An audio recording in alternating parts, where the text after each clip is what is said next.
I learned something of courage, integrity, and Indian affairs. This in Deadwood, Dakota Territory.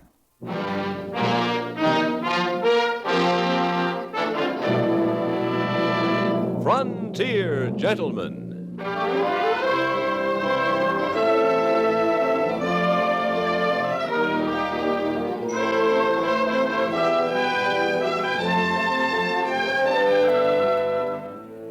Herewith an Englishman's account of life and death in the West. As a reporter for the London Times, he writes his colorful and unusual stories. But as a man with a gun, he lives and becomes a part of the violent years in the new territories. In just a moment, we will bring you this latest report from the Frontier Gentlemen. Stars twinkle in the eyes of Mitch Miller every Sunday night over CBS Radio. Every Sunday, a galaxy of the brightest stars in the entertainment firmament shine when they visit Mitch and tell their intimate stories of their lives, their offbeat, humorous anecdotes, and the truth about careers which rival fiction. Authors, artists, singers, and musicians, you really reach the stars when you join Mitch Miller, Sundays over most of these stations. Don't miss CBS Radio's Mitch Miller Show tonight.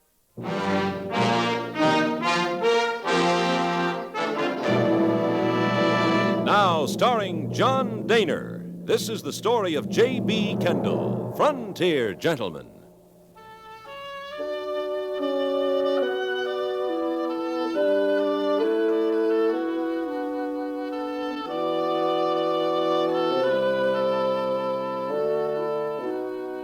A few weeks ago in Deadwood, I had attended the trial of a Sioux policeman named Crow Dog.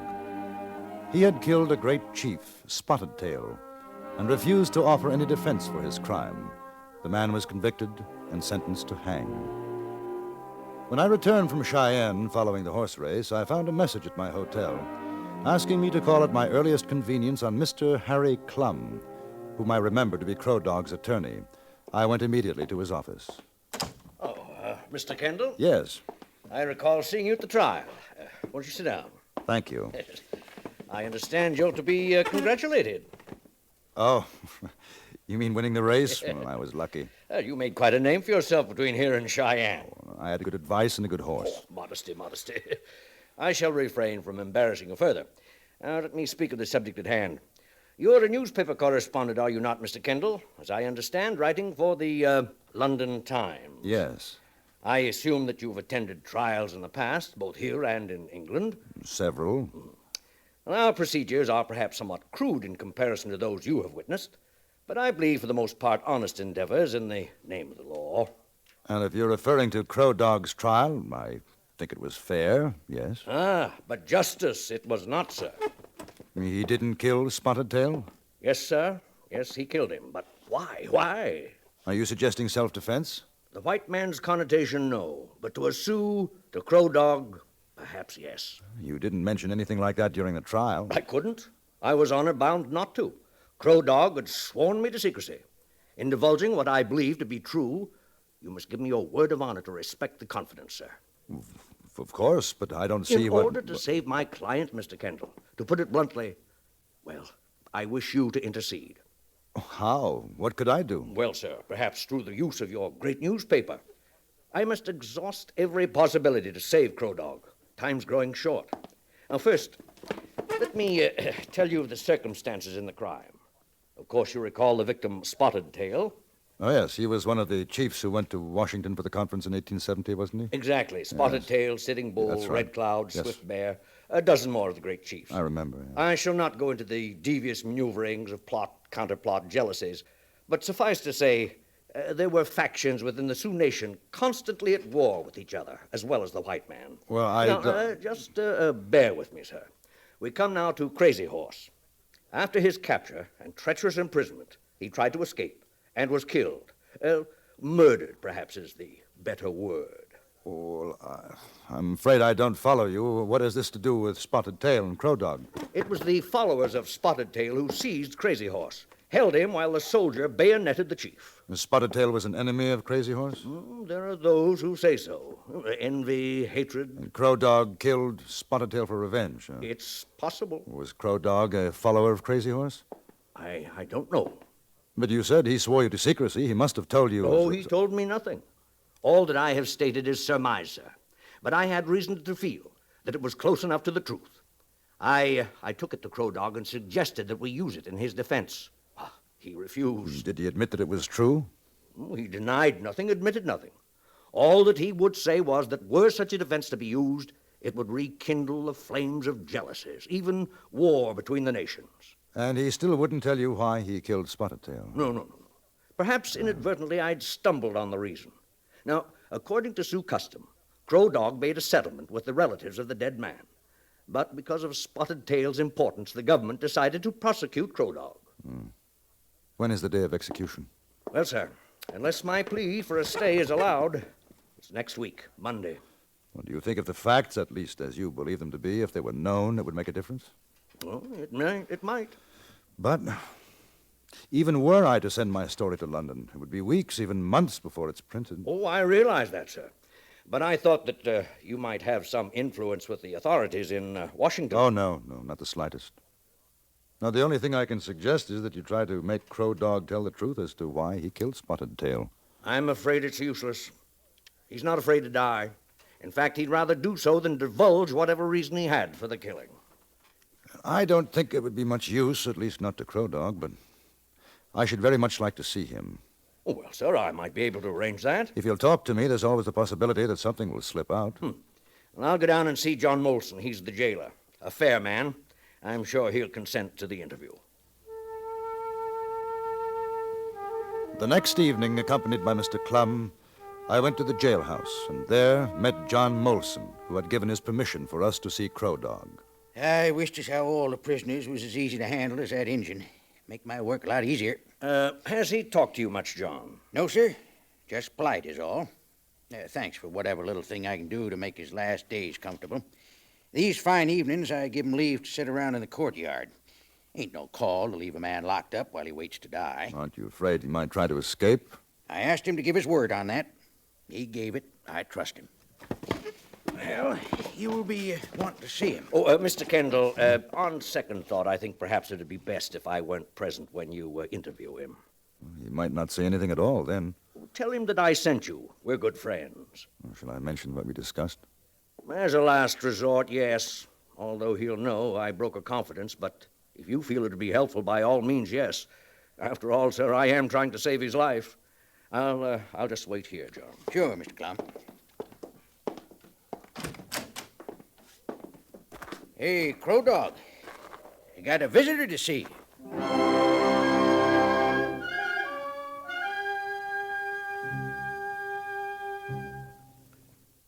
Do you ever say, I have a good memory for faces, but names? Well, then, how about recognizing voices? Could you identify a famous personage just by his voice? That's what Morning Amsterdam, Orson Bean, Dagmar, and Ralph Story will try to do today on Says Who.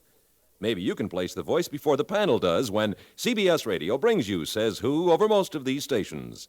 In any case, you can place the laughter because it'll be yours as you enjoy the sallies of the panel presided over by Henry Morgan on Says Who, today on many of these same stations.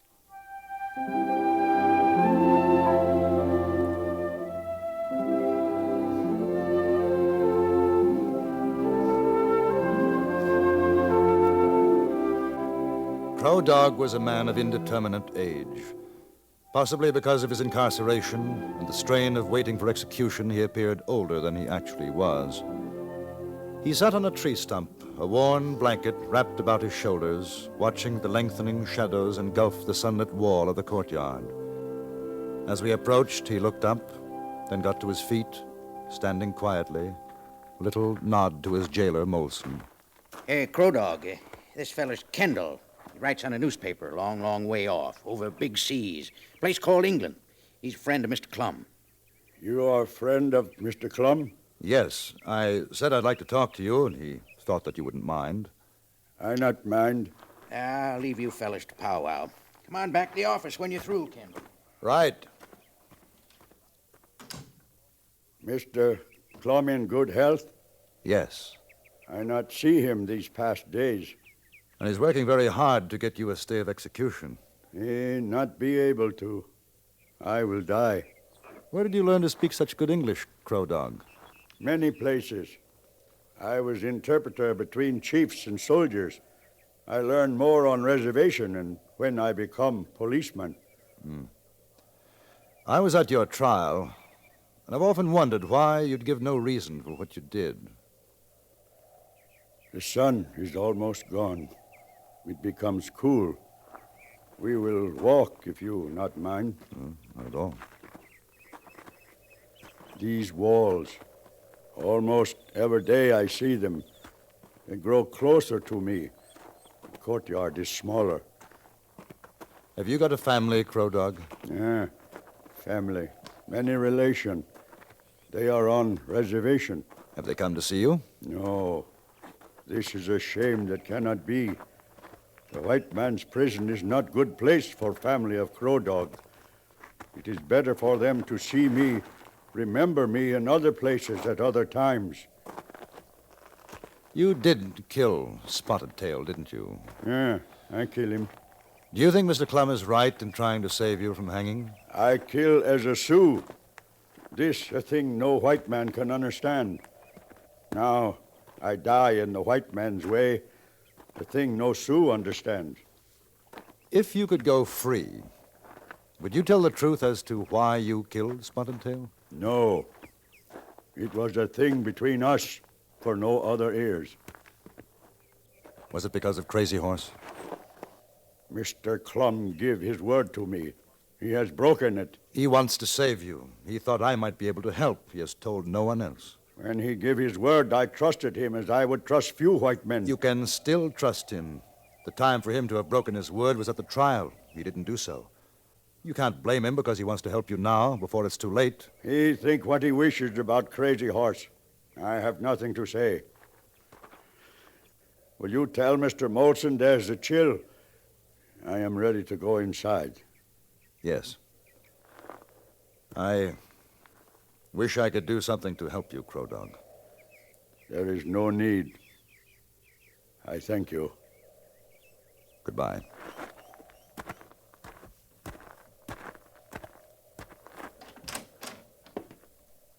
Figured you'd have been longer. He said he was getting cold, wanted to go back inside. I'll take care of it. I'll be right back.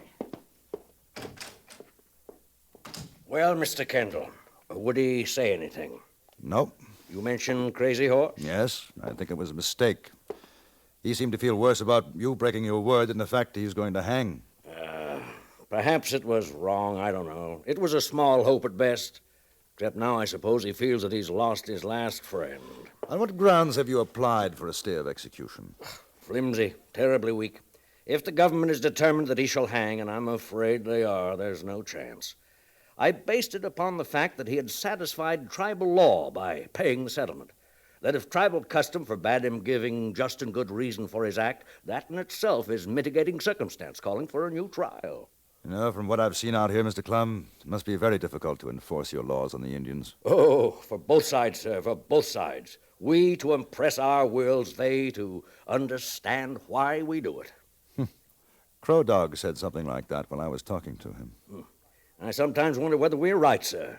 We cheat, we lie to them and kill them, and then under the guise of Christianity, of civilization, we bring them to trial because they dare to emulate us. Where is he? Crow Dog. Right, in the courtyard. I left him there. He's not there no more. Cussed suck-egg dog of a Sioux. He's broke his word. I might have knowed. Never trust an Injun. He's gone over the wall.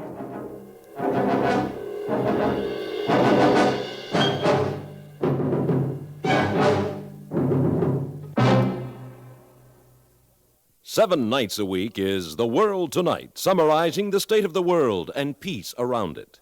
Lighting up the day's top features, frequently pinpointing the humor and the human interest underlying the day's top news. The World Tonight is the perfect way to finish your day fully informed.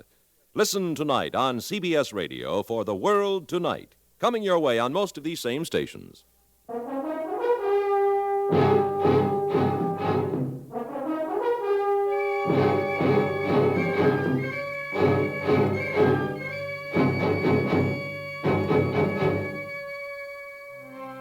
A posse of deputies was hurriedly rounded up.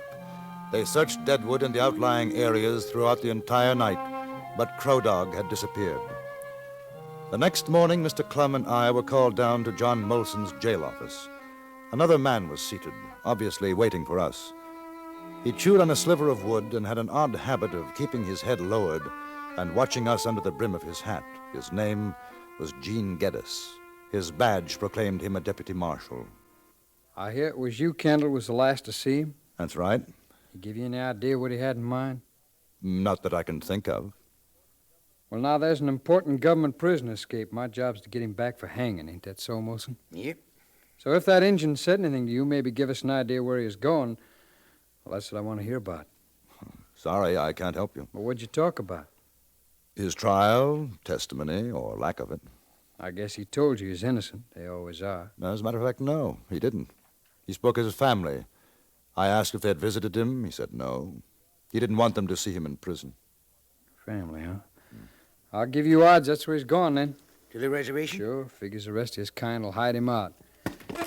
Well, don't worry, Molson. I'll bring him back by hanging day. Would you object if I rode with you? Well, I'm sorry, Mr. Kendall. This is government business. Well, I'm an accredited correspondent for the London Times. I'm going to write a report on this, and I'd rather get my information firsthand than to write what I'll have to imagine, you know.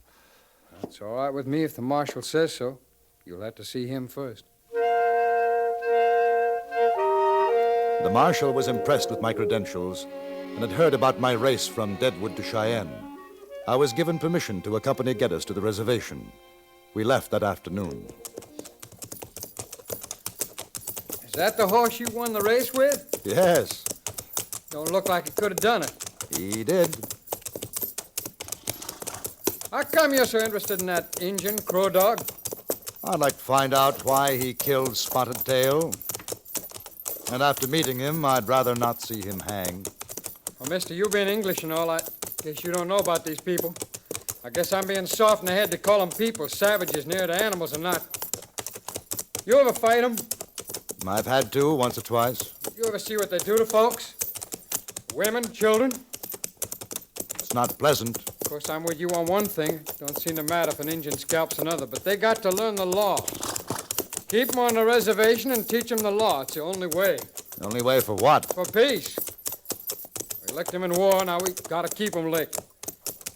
Now, you take this Crow Dog. Like as not, he's got himself good and drunk by now, maybe done some more killing.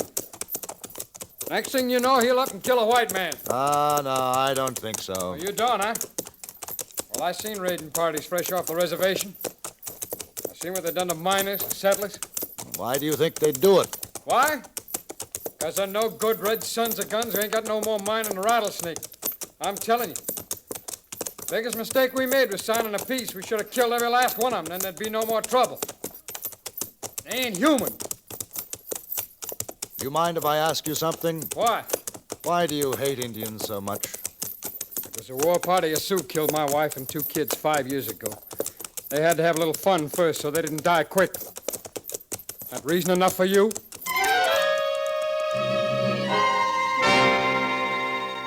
His face livid, Geddes spurred his horse forward and rode on in front of me. That night we camped. We didn't say much to each other. There wasn't anything to say. He was a man dedicated to the extermination of Indians. He'd already told me his reasons. I had no inclination to argue with him.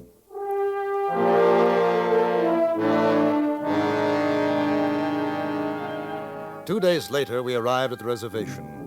Our presence was greeted with hostile silence, and it was some time before we gained the information as to where we could find the family lodge of Crow Dog. When we reached it, there was not a soul in sight. They knew we was coming. We was 10 miles off. How much you want to bet one of them's got Crow Dog hiding out? I wouldn't want to bet. Let's have a look inside his lodge first. That's a waste of time. But you better keep your gun handy. They ain't beyond taking a scalp when there's a chance. Mr. Kendall. Crow Dog. It's good to see you On again. your feet, Injun. Put away gun, white man. I am unarmed. That's good. Come on. No. I'm taking you back for hanging, Injun. That's the law. It's a law that if you try and stop me, I'll put a bullet right between your eyes. I've come back here to say goodbye to family and relations. When that is finished, I return to Deadwood and the hanging. You're going now. White man, you are on reservation. There are many Indians here. You kill me, it does not matter. I must die, as your law has said. But kill me here, and you and Mr. Kendall will both die. Injun, I'm telling you for the last Listen to what time, he's saying, Geddes. Don't be a fool. Mr. Kendall, I give my word. I go back. I believe you. You siding in with him, you an Injun lover? I don't feel like dying because you want to kill this man. I'd rather take his word. Stinking Injun. Whole place stinks of Injun. Well, it don't matter to me. If he won't come peaceable now, the soldiers will catch up with him. I'm getting out. You go too, Mr. Kendall. Yes. I trust you, Crow Dog. I want you to know that Mr. Clum and I both trust you. We don't feel the way Geddes does. When I have said farewells, I go back. Geddes didn't return to Deadwood with me. He stopped at a stage station and proceeded to get very drunk. I stayed with him for a day, then decided to go on alone. Mr. Clum wasn't in his office when I rode into Deadwood, so I went down to the jailhouse. He was there, with Molson and a third man, Crow Dog. How are you, Kendall?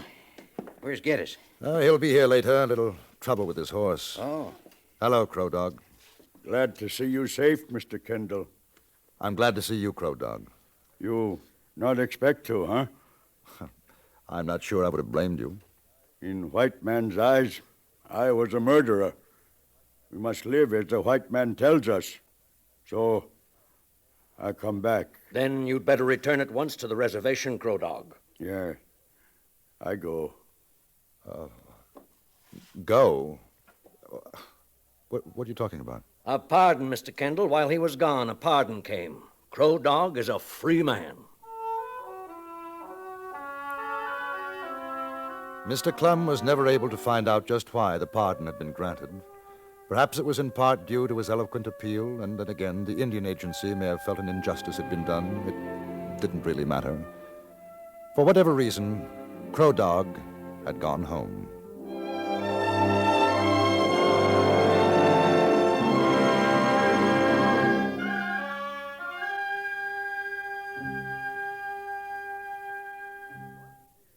Frontier Gentleman was written, produced, and directed by Antony Ellis and stars John Dehner as J.B. Kendall.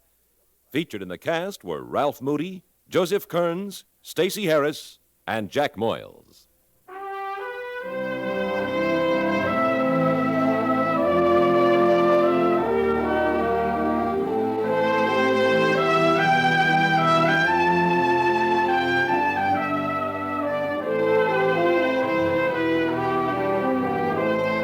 Join us again next week for another report from the Frontier Gentleman. Bud Sewell speaking.